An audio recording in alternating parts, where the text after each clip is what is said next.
This is Robert Kraft, and I'm coming to you live on SNNLive from the 2016 LD Micro Invitational in Bel Air, California. With me right now is Terry Lingren from Resonant Inc. It's a publicly traded company. The symbol is RESN. Terry, welcome to SNNLive. Thank you, Robert. Thank you for coming on the program. Sure. For our audience who may not know the story of Resonant yet, let's get a company overview and we'll go from there. Sure. So what we're doing is we're bringing really a disruptive technology to a rapidly growing industry. This is the RF filter industry that goes into mobile phones. It's been, I say explosive, it's really been growing from, it's an $8 billion industry this year, growing to over $14 billion over the next 3 to 4 years. Really the main growing section of the mobile industry is the filter area.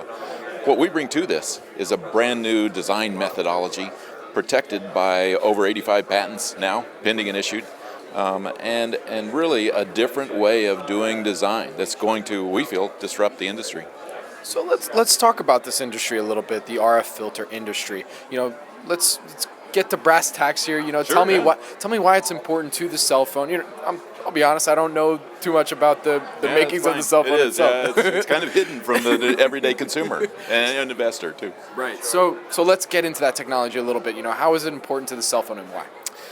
It's this explosive growth in filter demand is really driven by data, wireless data. The internet and all associated technologies are going wireless. In fact, according to Cisco, wireless data delivery surpassed wired data delivery last year.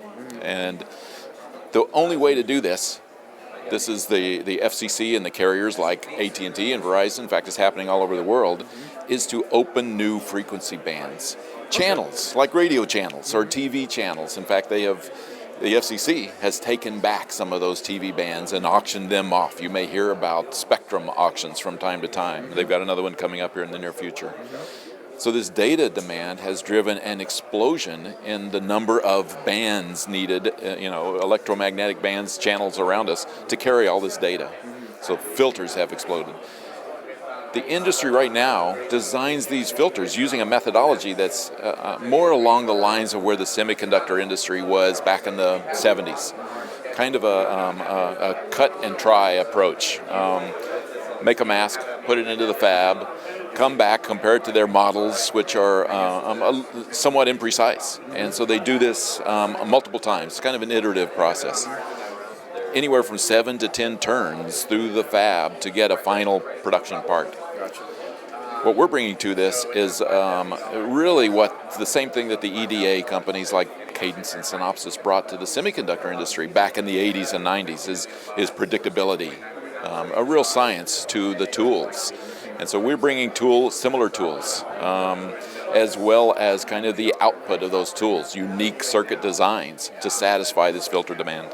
So what's the competitive landscape right now? Is there other companies that are trying to also make the filters a little bit more, I guess, user-friendly, right? Would that be correct in saying that?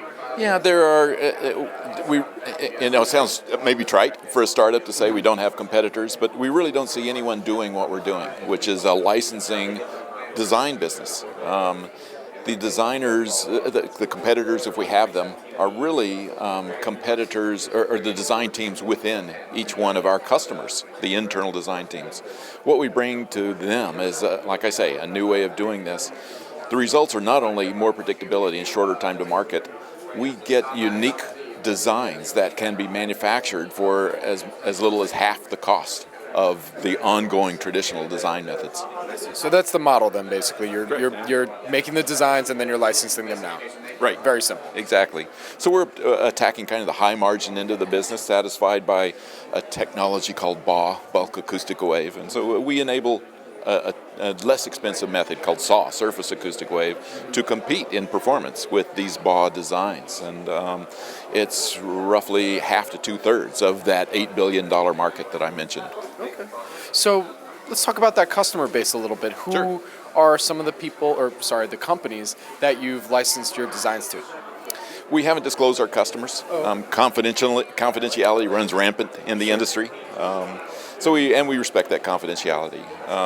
One of them is a tier 1 filter manufacturer, so in the top 5 worldwide. Over 33 billion of these filters were shipped last year, so that's kind of the magnitude of these Tier 1 suppliers. The other is a Tier 2. We've signed both licenses this first half of the year, and we're now proceeding down doing 5 different product designs for them, 2 for one, 3 for the other. So what's the customer acquisition process? I mean, I figure it's easy. Once you get one, you can now use that as a sales for the other. Right, yeah. And it takes a while. In fact, the first customer is the hardest one. We work with the filter manufacturers and pure play foundries, really, doing these acoustic wave filter designs, these RF filter designs. And it's a kind of a 12 to 15 month process to where we start talking, to where we get to the point now, for instance, where we have 2 of them as licensees. The next step up from them in the value chain are they sell their filters to module manufacturers, and these are bigger companies with names that might be a little more recognizable to our audience. Companies like Skyworks and Qorvo and Avago, and they in turn sell these integrated modules to the phone handset manufacturers. The filter manufacturers also sell discrete filters directly to the phone manufacturers.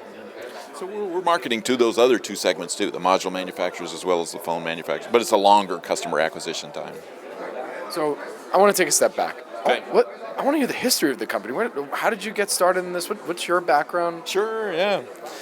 I've spent, prior to Resonant, which I founded in 2012 with 2 co-founders, I had spent 20 years in the cell phone industry, first with Qualcomm on the handset side, and then with Kyocera Wireless, a Japanese company, designing, manufacturing, selling handsets.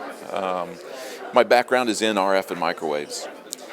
My 2 co-founders, one of whom I'd worked with in a past life, approached me in 2011, said, we have an idea for designing filters differently and bringing unique new solutions to market.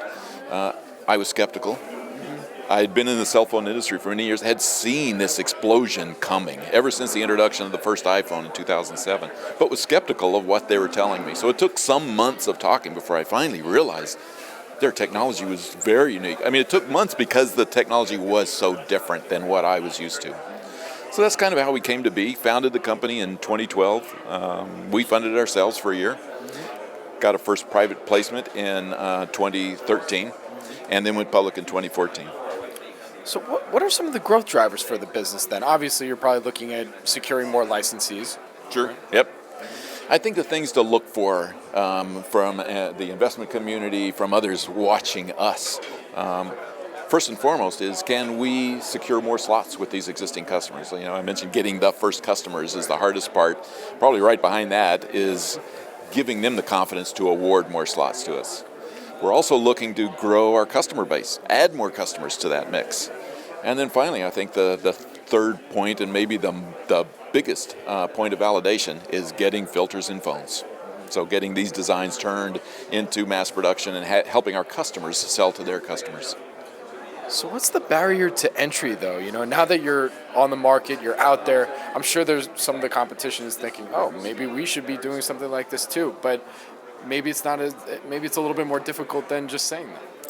It is, and it's when I look at the company. In fact, when I first looked at it with my 2 co-founders, Bob and Neil, I see multiple moats, multiple barriers to what we're doing. The tool set, which we've been developing for 10 years or more, is unique in the industry, and it can't be replicated overnight. The team itself is very experienced, and it's very different from most others in the industry. About a third of our technology team of 20 folks or so are PhD physicists. So they look at this problem much different. The rest are senior RF filter designers and even more general RF designers. So that's another mode, is the team itself.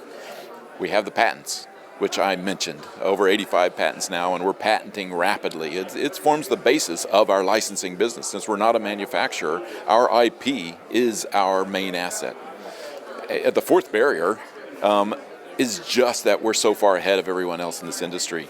Even if they could somehow replicate the team, create rapidly the software tools, find a way to work around the patents, they then have a multi-year road to get to where we are now. And of course, we're not going to stand still either.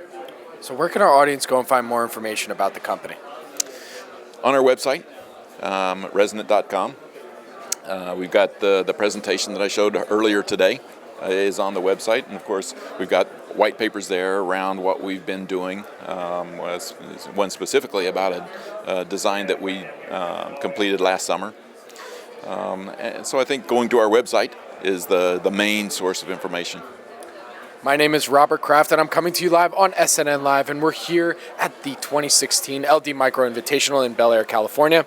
With me right now is Terry Lingren from Resonant Inc. The symbol is RESN. Terry, thank you so much for coming on.